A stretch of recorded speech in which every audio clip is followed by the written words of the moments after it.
അസ്സലാമു അലൈക്കും വറഹ്മത്തുള്ളാഹി വബറകാതുഹു. അള്ളാഹുവിൻ്റെ കരുണാ കടാക്ഷം കൊണ്ട് പഠനാർഹമായ മറ്റൊരു വീഡിയോ കൂടി നിങ്ങളുടെ കൈകളിലേക്ക് എത്തിക്കുവാൻ കഴിഞ്ഞതിൽ അള്ളാഹുവിനെ ആദ്യമായി സ്തുതിക്കുന്നു. അൽഹംദുലില്ലാഹ്. ഈ വീഡിയോയിൽ നമുക്ക് പറയാനുള്ളത് മാസഫലങ്ങളാണ്. മാസങ്ങളിലെ ഓരോ ദിവസങ്ങൾക്ക് ഉള്ള പ്രത്യേകതകൾ, അതാണ് നമുക്ക് ഈ വീഡിയോയിൽ പറയാനുള്ളത്.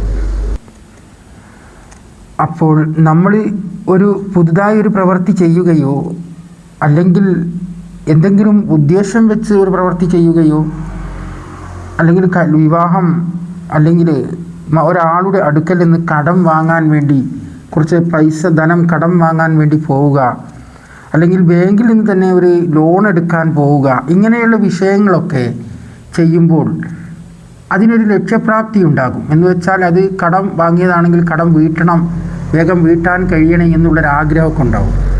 അപ്പോൾ അതിനൊക്കെ ചെയ്യാൻ പറ്റിയ ഒരു ദിവസം, മാസങ്ങളിൽ ഏത് ദിവസങ്ങളാണ്, നിക്കാഹിന് പറ്റിയ ദിവസങ്ങൾ, മാസങ്ങൾ ഏതാണ്, ഡേറ്റുകൾ ഏതാണ് എന്നൊക്കെയാണ് നമ്മൾ ഈ വീഡിയോയിൽ പറയാൻ പോകുന്നത്. എല്ലാ മാസങ്ങളിലും ഒന്നാമത്തെ ദിവസം സർവ്വകാര്യങ്ങൾക്കും ഗുണകരമാണ്. അപ്പോൾ ഒന്നാമത്തെ ദിവസം ചിലവർക്ക് കിട്ടിയെന്ന് വരില്ല. കാരണം അത് മാസം കണ്ട് എന്നാലല്ലേ മാസം ഒന്ന് എന്നാണെന്ന് മനസ്സിലാക്കാൻ കഴിയുകയുള്ളൂ. 1 എന്നാണെന്ന് മനസ്സിലാക്കിയാൽ 2 നമുക്ക് മനസ്സിലാകും, 3 നമുക്ക് മനസ്സിലാവും. അതുകൊണ്ട് 3-ാമത്തെ ദിവസം മോശമാണ്. എല്ലാ മാസങ്ങളിലും 3-ാം ദിവസം മോശമാണ്. ശവ്വാൽ 2 ഒഴികെ എല്ലാ മാസവും 2-ാമത്തെ ദിവസം ശുഭകരമാണ്. എല്ലാത്തിനും പറ്റിയ ദിവസങ്ങളാണ്. അറബി മാസമാണ് നമ്മൾ പറയുന്നത്. എന്നാൽ എല്ലാ മാസങ്ങളിലും 3-ാമത്തെ ദിവസം സൂക്ഷിക്കണം. അത് മോശമാണ്. നമുക്ക് ലക്ഷ്യപ്രാപ്തിയിലെത്താൻ വളരെ പ്രയാസമാണ്. എന്നാലും നേരത്തെ നമ്മൾ വീഡിയോയിൽ പറഞ്ഞ പോലെ അള്ളാഹുവിലേക്കുള്ള ദിക്ർ കൊണ്ടും തസ്ബീഹ് കൊണ്ടും തഹ്ലീൽ കൊണ്ടും ദുആ കൊണ്ടൊക്കെ ചില ലക്ഷ്യപ്രാപ്തിയിലെത്തും. എന്നാലും അതിനൊരു ബർക്കത്ത് കുറവുള്ള ദിവസമായതിനാൽ അതങ്ങനെ തന്നെ നിൽക്കും. റബീഉൽ അവ്വൽ 4 ഒഴികെ എല്ലാ മാസവും യാത്ര ഒഴികെ എല്ലാ കാര്യങ്ങൾക്കും ഉത്തമമാണ്. യാത്രക്ക് റബീഉൽ അവ്വൽ 4-ന് ഒരു യാത്ര തുടങ്ങാൻ പറ്റില്ല. ഗൾഫ് യാത്ര, വിദേശ യാത്ര, ജോലിക്ക് വേണ്ടിയുള്ള യാത്ര, അല്ലെങ്കിൽ നമ്മൾ വിനോദയാത്ര, എല്ലാ യാത്രകൾക്കും അത് ആ ദിവസം ഒഴിവാക്കിയിട്ട് വേണം തിരഞ്ഞെടുക്കുവാൻ. എല്ലാ മാസവും 5-ാം തീയതി 3-ാം തീയതി പോലെ തന്നെ നല്ലതല്ല. എല്ലാ മാസത്തിലും 5-ാം തീയതി 3-ാം തീയതിയെ പോലെ തന്നെ നല്ലതല്ല. അത് ഒഴിവാക്കുകയാണ് നല്ലത്. ആ തീയതിയെ നമ്മൾ അതിൽ നിന്ന് ഒഴിവാക്കുകയാണ് നല്ലത്. എന്നാൽ 6-ാം തീയതി 7-ാം തീയതി വളരെ ശുഭകരമാണ്. നമ്മുടെ 1-ാം തീയതി പോലെ തന്നെ. ഇത് ഇംഗ്ലീഷ് മാസ തീയതിയല്ല, അറബി മാസ തീയതിയാണ് ഒന്നും കൂടി ഓർമ്മപ്പെടുത്തുന്നു. അപ്പോൾ 1-ാം തീയതി നമുക്ക് ഒരു കാര്യം ചെയ്യണം എന്ന ആഗ്രഹമുണ്ടായിരുന്നു, സാധിച്ചില്ല എങ്കിൽ അത് 6-ാം തീയതിയിലേക്കും 7-ാം തീയതിയിലേക്കും മാറ്റിവെക്കാം. ആ 1-ാം തീയതിയുടെ ശുഭകരം കിട്ടാൻ വേണ്ടിയിട്ട്.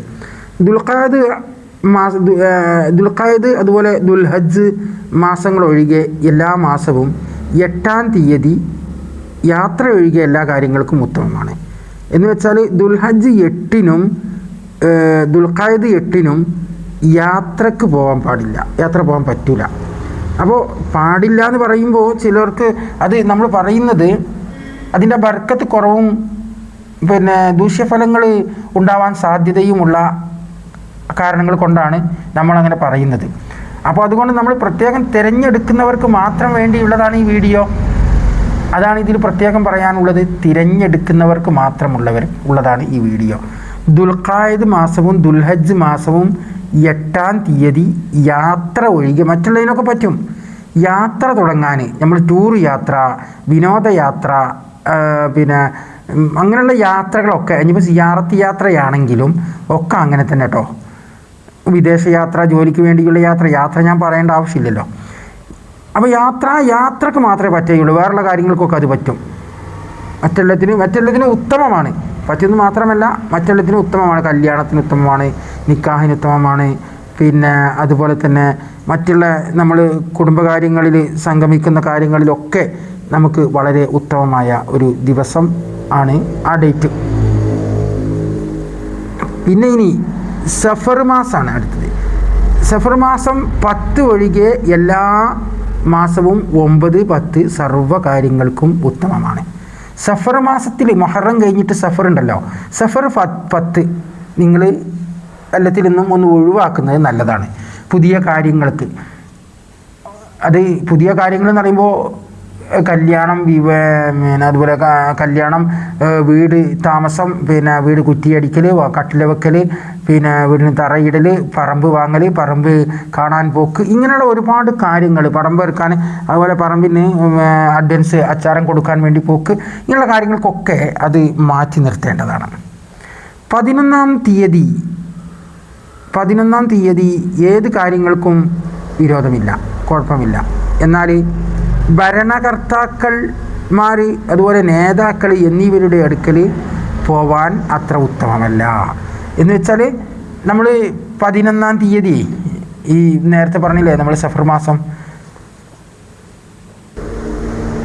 11-ാം തീയതി, ഈ സഫർ മാസം തന്നെയാണ് 11-ാം തീയതി ഏത് കാര്യങ്ങൾക്കും കുഴപ്പമില്ല. എന്നാൽ ഭരണകർത്താക്കളുടെ അടുക്കൽ പോകാൻ, എന്തെങ്കിലും ആവശ്യങ്ങൾ നേടിയെടുക്കാൻ വേണ്ടി നമ്മളെ മന്ത്രിയെ കാണാനോ MLA കാണാനോ അല്ലെങ്കിൽ ബാങ്ക് ഉദ്യോഗസ്ഥന്മാരുടെ അടുത്ത് പോകാനോ ഇങ്ങനെയുള്ള കാര്യങ്ങൾക്കൊന്നും അത്ര അങ്ങോട്ട് ഉത്തമം പോരാ. നേതാക്കളുടെ അടുക്കൽ പോകാൻ അത്ര ഉത്തമം പോരാത്തൊരു മാസം കൂടിയാണ്. ഇനി മുഹറം, സഫർ കഴിഞ്ഞ് പിന്നെ റജബാണല്ലോ പിറക്കുന്നത്. ഈ റജബ് മാസത്തിൽ മുഹറം മാസങ്ങളൊഴികെ മറ്റ് മാസങ്ങളിൽ 12-ാം തീയതി ബഹുമാനിക്കപ്പെടേണ്ടതും ഉത്തമവുമാണ്. മുഹറത്തിൽ 12 അത്ര ബഹുമാനമുള്ളതല്ല.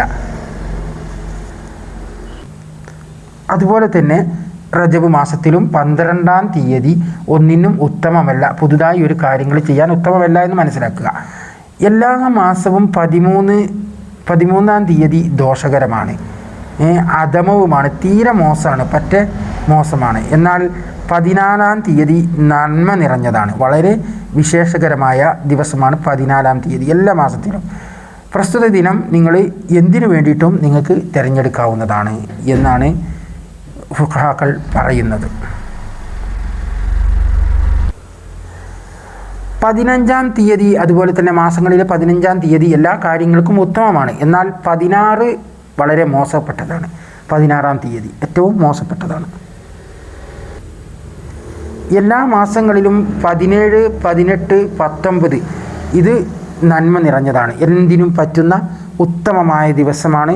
അതിനെ നിങ്ങൾക്ക് തിരഞ്ഞെടുക്കാവുന്നതാണ്. എന്നാൽ 21-ാം തീയതി മോശമാണ്, നഹ്സാണ്. അതുകൊണ്ട് ആ ദിവസത്തെ നമ്മൾ മാറ്റി നിർത്തുക. 22-ാം തീയതി എല്ലാ മാസത്തിലും ഗുണകരം തന്നെയാണ്. പക്ഷേ റജബിന് മുമ്പുള്ള ജമാദുൽ ഊല, ജമാദുൽ ഉഖ്റ ഈ 2 മാസങ്ങളിൽ 22-ാം തീയതി മോശമാണ്. അതുകൊണ്ട് ആ മാസങ്ങളിലെ 22-ാം തീയതിയെ നമ്മൾ മാറ്റി നിർത്തുക. പ്രത്യേക ഗുണങ്ങൾ കാര്യങ്ങൾ ചെയ്യാതിരിക്കുക. 23-ാം തീയതി വളരെ ഗുണകരമാണ്. അതുകൊണ്ട് അതിന് പ്രത്യേകം നമ്മൾ എന്തെങ്കിലും കാര്യങ്ങൾക്ക് വേണ്ടി ആ ദിവസം, ആ തീയതി തിരഞ്ഞെടുക്കുക. റമദാൻ മാസം വളരെ പുണ്യമേറിയതാണ്, അല്ലേ? വളരെ ഗുണകരമായ ഒരു മാസമാണ് റമദാൻ മാസം, വളരെ ശ്രേഷ്ഠകരമായ. എന്നാൽ ആ മാസത്തിലുമുണ്ട് വലിയ ഒരു നഹ്സ്. അതേതാണെന്നറിയോ? 24 ആണ്. 24 കാരണം എന്താ പറയാൻ കാരണം എന്ന് വെച്ചാൽ, ഇപ്പോൾ നമ്മൾ റമദാൻ മാസത്തിൽ പിന്നെ കുറ്റൂസൊന്നും കഴിക്കില്ല, വീട് താമസം ഉണ്ടാവാൻ പാടില്ല, വീട് താമസം കഴിക്കാൻ പാടില്ല എന്ന് തച്ചുശാസ്ത്രവും എല്ലാ ശാസ്ത്രങ്ങളും പറയുന്നുണ്ട്. പക്ഷേ അത് അങ്ങനെ തന്നെയാണ്. ആ 24-ന് റമദാൻ 24-ന് പ്രത്യേകം അതുപോലെ നഹ്സാണ്.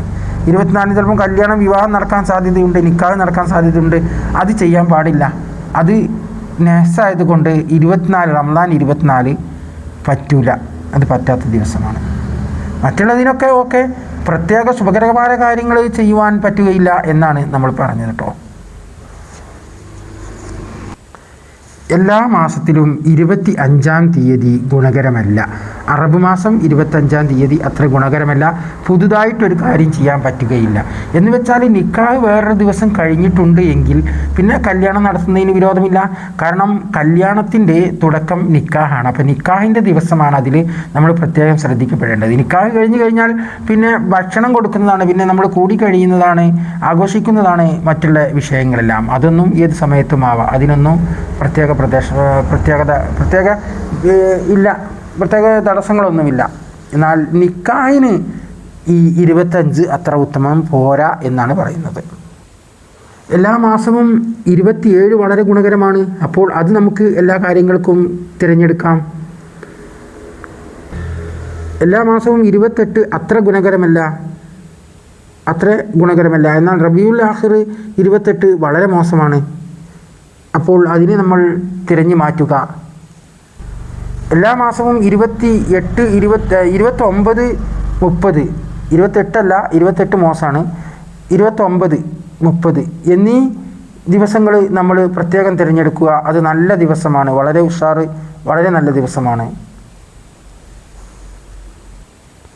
അപ്പോൾ ഈ വിഷയങ്ങൾ നമ്മൾ എടുത്ത് ഉദ്ധരിക്കുന്നത് ഖസീദത്തുൽ അയ്യാമുൻ നഹ്സാത്ത് എന്ന ഷെയ്ഖ് മദ്ഉ ബിശാലിയാത്തി റഹിമഹുല്ലാഹു തആല തങ്ങളുടെ ഗ്രന്ഥങ്ങളിൽ നിന്നാണ്. ഇതിൻ്റെ വിവർത്തകൻ റിയാസ് ഫൈസി വെള്ളിലെയാണ്. ഇൻഷാ അല്ലാഹ് അള്ളാഹുവിൻ്റെ അനുഗ്രഹം കൊണ്ട് നമുക്ക് ഈ അറിവ് ഉപകാരം ചെയ്യട്ടെ എന്ന് പ്രാർത്ഥിച്ചുകൊണ്ടും അസ്സലാമു അലൈക്കും വറഹ്മത്തുള്ളാഹി